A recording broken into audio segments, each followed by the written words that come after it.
This morning, we're talking about being rooted in integrity. Now, I know what you're thinking, and you're right. This is not your typical Mother's Day sermon. Yeah. In fact, I struggled with how I was going to present this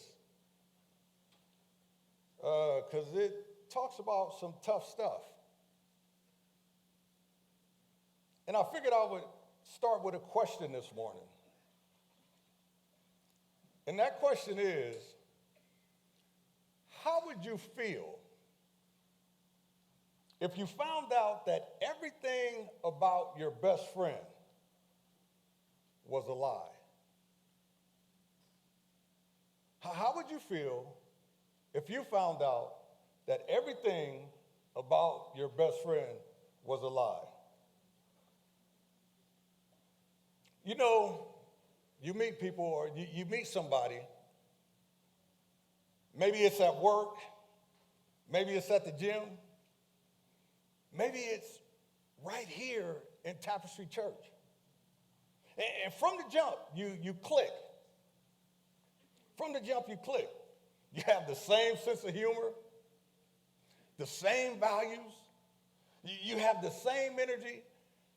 Something like me and Pastor Cowboy, so you start hanging out. You start sharing meals. Then you start sharing secrets. And the person knows things about you that nobody else knows. And then months go by, maybe even years. And you start to notice some things. Little things at first. But you notice that the story is not quite adding up. You notice that promises never come through. And excuse that you heard excuses so many times. And then one day, it all comes out. Everything they told you about who they were was a lie. The job, the background, the stuff, the struggles they overcame, it was all fabricated. It was all performed. It was all performed, and it was performed with you in mind. It was built for your consumption. How do you feel in that moment? Betrayed, embarrassed, angry, and you start to question yourself. How did I miss this? That's what you say to yourself. How did I miss this? How did I trust somebody who was never really there? And here's what hurts most. It's not just that they lied, but it's that you built something real on top of something that was fake. You invested, you opened up, you showed up for somebody who was never really who they said they were.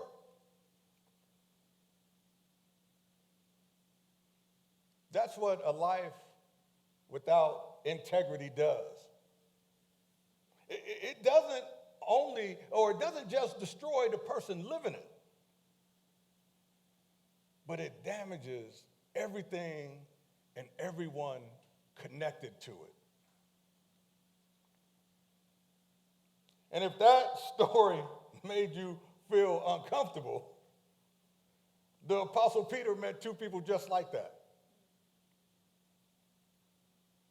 And the consequences were unlike anything the church had ever seen. So before we unpack what happened to Ananias and Sapphira, we have to understand where we are in the story. And to understand where we are in the story, you have to go back one chapter. Acts chapter 4, verses 32 through 35. And all the believers were with one heart and mind. No one claimed any of their possessions was their own, but they shared everything they had. Who jumped? That means y'all ain't living right.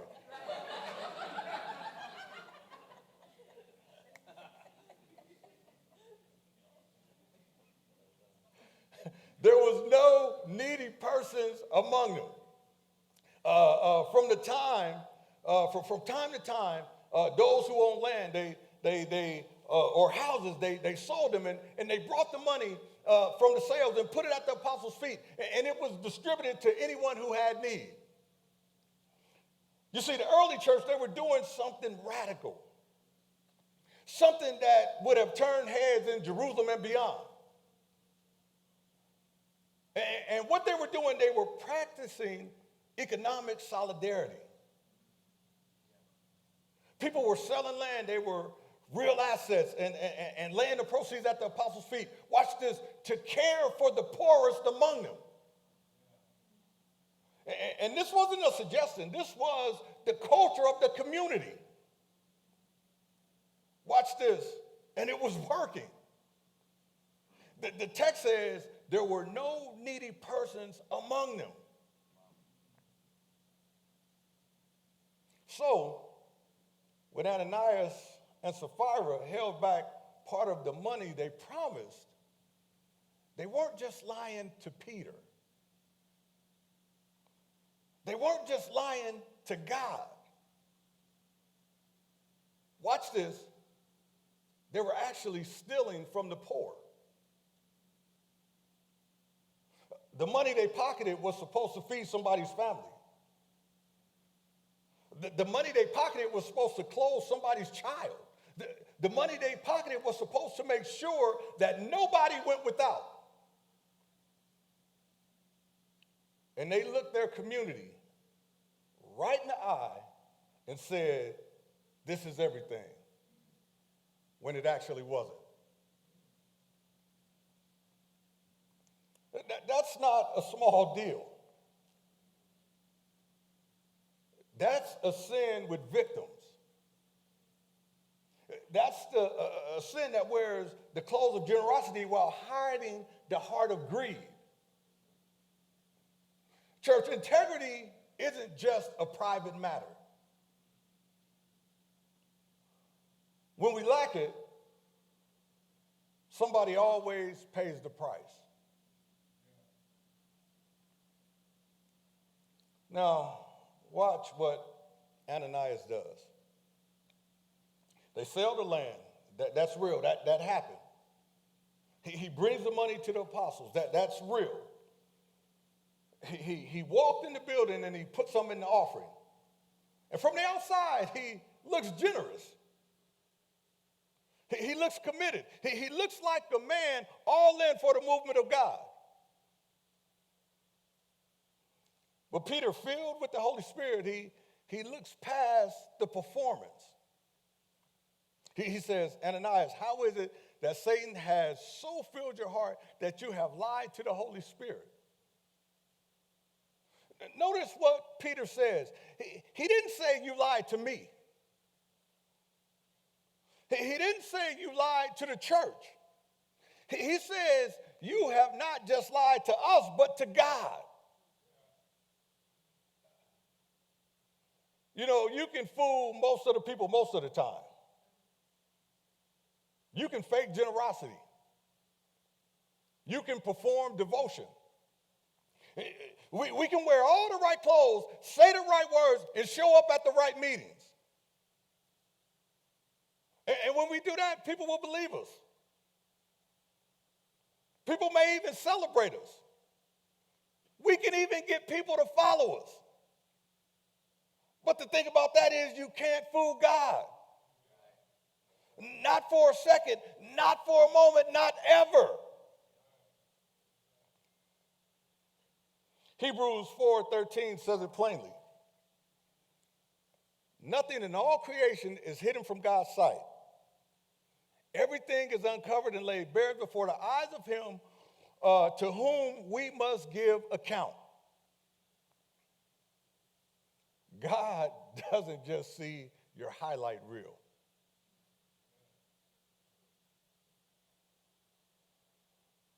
God sees your roots. And evidently from this text, Ananias' roots were rotten. Now, here's where the text does something that stopped me cold. 3 hours pass. Sapphira walks in. She doesn't know what happened to her husband. She doesn't know that he's already in the ground. And Peter asks her one question. Tell me, is this the price you and Ananias got for the land? One question, one chance. Sapphira says yes. That's the price. The same lie, the same deception, the same result. They were questioned separately in different moments, hours apart. Watch this, and they gave the same answer. Why?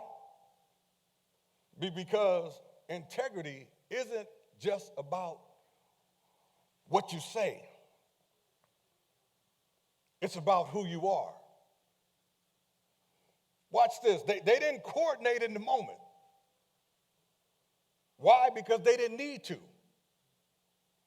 The lie was already built into who they had become. It was in their roots. It was in their foundation.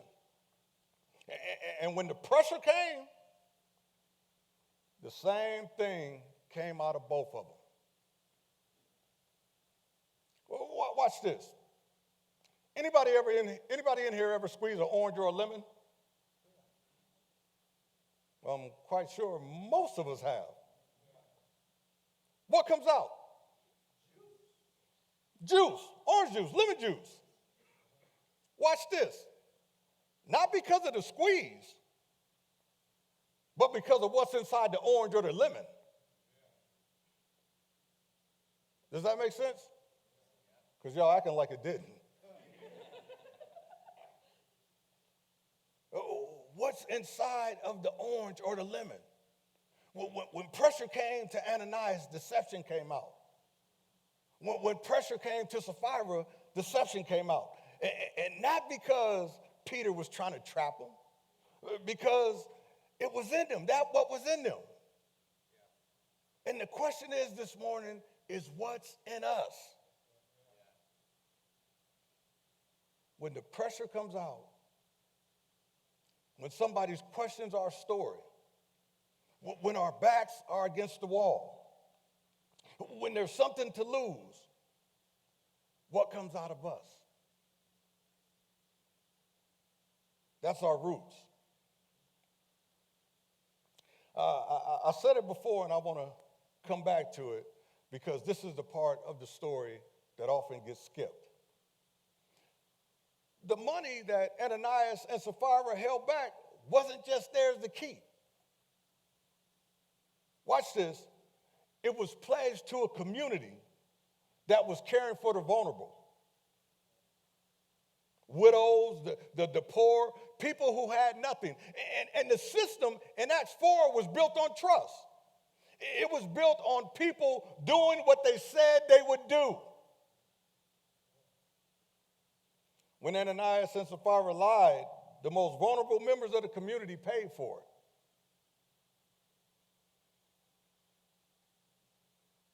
You know, here in Oakland, we know something about that.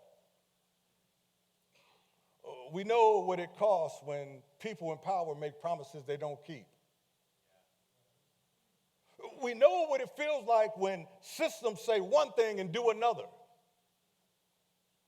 We know the weight of betrayal, especially when it comes from people who are supposed to protect us.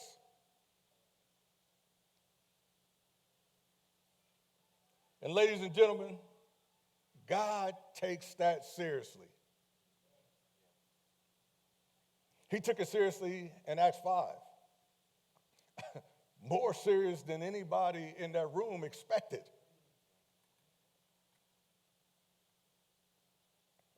So I don't want you to ever believe that dishonesty is victimless, because somebody always bears the cost. Ananias and Sapphira, they wanted the reputation without the sacrifice. They wanted the applause without the roots. They wanted to look like they were all in without actually being all in. And that's the temptation that temptation, it didn't die in Jerusalem over 2,000 years ago. Because if I was to ask, how many of us now are living a partial life? Don't answer. But just sit with that. How many of us are living a partial life? Giving God and giving people a piece of the truth. Just enough to look right while holding back the real thing. Maybe it's at work. Maybe it's in your marriage. Maybe it's in our finances. Maybe it's right here in our walk with God. We're performing integrity, but we're not rooted in it. Maybe. And here's the thing about shallow roots. I believe Pastor Kyle touched on this last week. Shallow roots work fine until the storm comes. The tree looks healthy, it's got leaves, it's got shade, but when the wind picks up, it blows over. Proverbs 22:1 says, a good name is more desirable than great riches. To be esteemed is better than silver or gold. A good name, not a good performance, not a polished image. A good name that's built over time, root by root, through doing what you said you would do. Watch this, even when it costs you something. Make no mistake about it. Integrity will cost you. I want to be honest about that. It'll cost you. Because sometimes walking in integrity means losing the deal. It'll cost you. Sometimes walking in integrity means disappointing somebody. It'll cost you. So sometimes walking in integrity means admitting that you were wrong. It'll cost you. Sometimes it means giving back what you kept. But watch this. The payoff is always greater in the end. Always, because a good name is better than great riches. So, here's the to-do this week. Here's what I'm asking you to do. Not just think, but do. Identify, if you can, one area in your life where you haven't been fully honest with God, or with somebody else, or with yourself. And take one step forward, one step toward integrity in that area this week. One step. If it involves making a phone call, make the call. If it involves having a conversation, have the conversation. And if you got a friend who is struggling to walk, don't let them walk alone. That's what community is for. Don't let them walk alone. Remind them that a good name is worth way more than anything they're protecting. Say what you mean and mean what you say. Why? Because that's what a trustworthy person does. I want to close by showing you a model, because I can already tell I done got on your nerves. I want to close by showing you a model. Because it's easy to read Acts 5 and walk away scared or afraid. And fear is not the point. It's not. The point is that there is a better way to live. And Jesus showed us what it looks like. In Matthew 21, Jesus walks into the temple and he finds merchants selling animals and money changers taking advantage of worshipers and turning the house of prayer into a market and exploiting the poor who came to worship God. And he didn't calculate the political cost. He didn't check to see who was watching. Jesus just entered the temple and drove out all those who were buying and selling, and he overturned the tables of the money changers. He meant what he said, and he said what he meant. He did what was right even when it cost him enemies. In John 8, the religious leaders, they dragged a woman caught in adultery and tried to trap Jesus. They wanted him to either condemn her or contradict the law. But he knelt down and he wrote in the dirt and he said, "Let the first one among you who is without sin be the first to throw a stone at her." And one by one, they walked away. Then Jesus turned to the woman and said, "Neither do I condemn you. Go now and leave your life of sin." He had compassion and integrity. He didn't excuse sin, but he didn't condemn the person. He told the truth and he told it with grace. And that's what integrity looks like with skin on it. In Luke 22, hours before the cross, Jesus prayed in the Garden of Gethsemane, "Father, if you are willing, take this cup from me. Yet, not my will, but yours be done." He was honest with his Father about the weight of what was coming. And he submitted to it anyway. He didn't perform courage, he chose it. In integrity, in alignment, his inner life and outer life perfectly matched. And then he went to a cross that he didn't deserve. He was accused falsely. He was mocked publicly. He had every reason, every power to defend himself, to lie, to escape, to perform his way out of it. And he didn't. He said what he said, and he meant what he said. He did what he came to do, even when the odds weren't in his favor. That's our model. That's our root system. If we want to be rooted in integrity, we need to get rooted in Jesus. I started this morning by asking a question. And that question was, how would you feel if you found out that everything about your best friend was a lie? We said it. We said betrayed. I said it. Said betrayed, embarrassed, angry. Like everything we built was standing on nothing. Now, I want to flip the question. And that is, how do people in your life feel about you? How do people in your life feel about you? Are you that friend they could count on? Or are you the person whose yes means yes and no means no? Or are they starting to notice the stories don't add up? The promises that don't come through?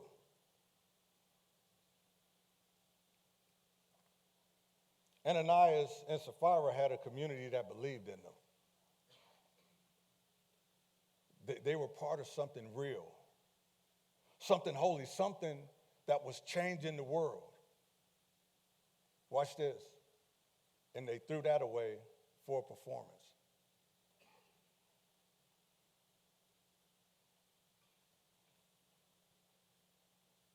They traded their roots for their reputation.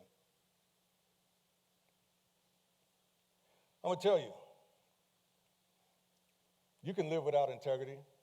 It can be done. But I could almost guarantee you in 5 years, if you keep living like that, you'll be lonely. I mean, you'll have activity around you, but no real relationships, no real community, no real foundation. The storm will come and the tree will blow over.